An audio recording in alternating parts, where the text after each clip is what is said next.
Any lineup changes up front? Well, you know, that's why you're asking, right? Well, you got to ask the coach first. Yeah. So, lineup. Yeah, the only lineup change we'll have other than Bob playing that is Doobie's out and Zedlak is in. Is that something that's been you let him play out of it and just absolutely? Yeah. It's been a struggle for him. As we talked about after the deadline, as a team, and I've been very honest with you guys about it. Here's our depth chart. Here's where everybody stands right now.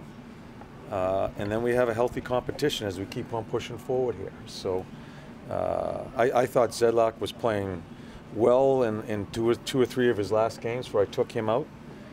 And yeah, this is my decision. And I think gives us the best opportunity to win tonight's game. So it's not an injury thing? No. After looking at last night's game, do you have the same assessment? Looking at it? Yeah, we sucked. Yeah, we sucked. Yeah. What would you like to see tightened up tonight? Play better. Right. Everything. Yeah. I mean, Corpy was a big reason why. I shouldn't say everything, because at this time of year, it's about the result. It's about trying to find a way to get points no matter what goes on in the game. The biggest play of that game was us scoring that second goal before the end of the second period. It gave us a little life, and it gave us that we're still there. We're a shot away. Put some good minutes in the third period, then got really nervous. After we scored, after we went ahead 4-3, we got really nervous. But I just felt we made it hard on ourselves. A lot of self-inflicted stuff as far as our turnovers. I mean, we had more turnovers in that game last night than we've had in a couple of weeks.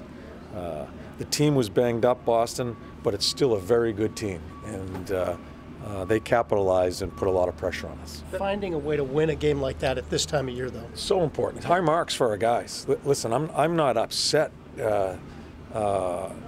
with the team. I'm frustrated for them because I think it's happened in the past couple of games. We're making it just harder for ourselves in our own play. We have enough problems in the league when you play against good teams, no matter where they are in the standings.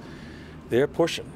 We just shouldn't make it as hard as it is for us by our self-inflicted wounds here. And I just don't want to go down that road too far, because it's tough to retrieve sometimes when we get a little sloppy. You talked a lot about managing momentum and having resilience. You want to see those things in your team. That second goal you mentioned, isn't that kind of like the definition of what you're looking for? Kind of fighting back and getting... Yeah. It's a huge play by Murr.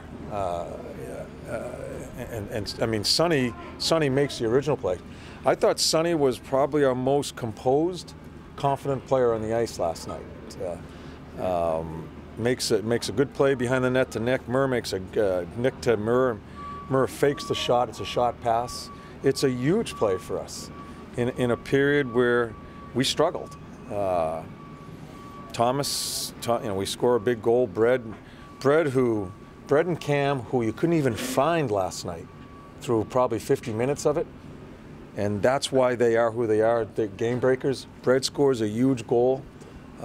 Didn't have a shot on net until then. Cam scores the overtime goal. Couldn't find him during the game, but they make big plays. So that's the good part of it. I don't want us to lose ourselves as far as just going down the wrong road, and I think that's my job. Cam's game's coming, but do you feel like he's got a lot more to give here? Oh yeah. He's been good. He's been good. You just notice him more, not just because of some numbers, but just the way he's skating. I think he's fully recovered from his ankle, and I just think he feels more confident bringing pucks to the net and darting in and out of areas, and that's his game. John, I know you've been saying a lot recently. The time for conversation is over, but have you talked with Brandon a couple times about, hey, let's try to work on this or that? Or, I coach him during the game, but I'm not having any more one-on-one meetings, and I'll try to help you here. Those days are gone, and the team knows that. Brandon Dubinsky is a really good player, and you know how I feel about him. He's been given plenty of opportunities to try to find himself. I thought he really struggled last night, and I've got other guys that are chomping on the bit to get in here. Jonesy's coming back in here eventually, somewhere along the way. I'm not sure what I'm going to do in the back end. But that's healthy. That isn't to me treating a player poorly. It's about the merit of what we need to put on the ice. And tonight, Doobie's out. John, do you have any update on Seth at all as far as Day to day. Day-to-day? Yeah. When Ryan Murray's at his best, what is he doing well for you? What he did last night is move the puck. He sees the ice well, has 2 main assists on 2 goals, has had a couple of huge block shots, but his game, his strength of his game is positioning, defending, and his first pass. And he doesn't put up big offensive numbers, but he sees the ice very well. And he's a guy that's aggravated with me. You know, he thinks he should have been playing before, and he's pissed off. And I thought he tried to, you know, he's basically saying, I'm in. You're not getting me out of here. That's healthy at this time of year. So, yeah, he played very well.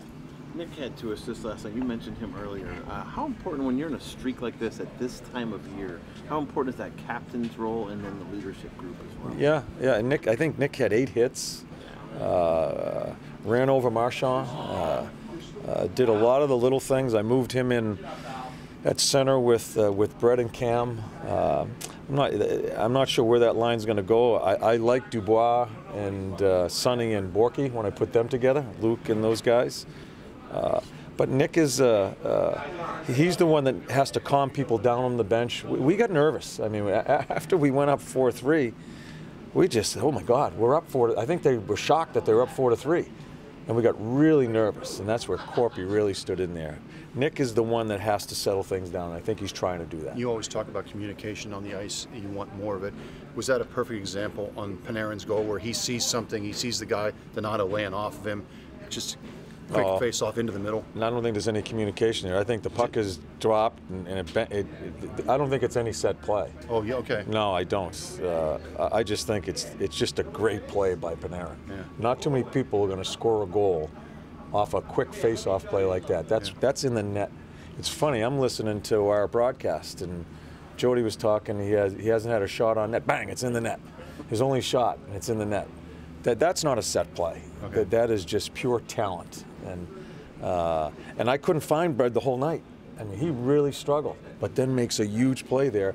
And he makes the play before Cam's goal by staying on the ice for about 5 minutes in the overtime there. He's exhausted, but he dogs the puck, ends up with control, gives it off, changes, and that's where Cam comes off the bench downhill, and they can't find him.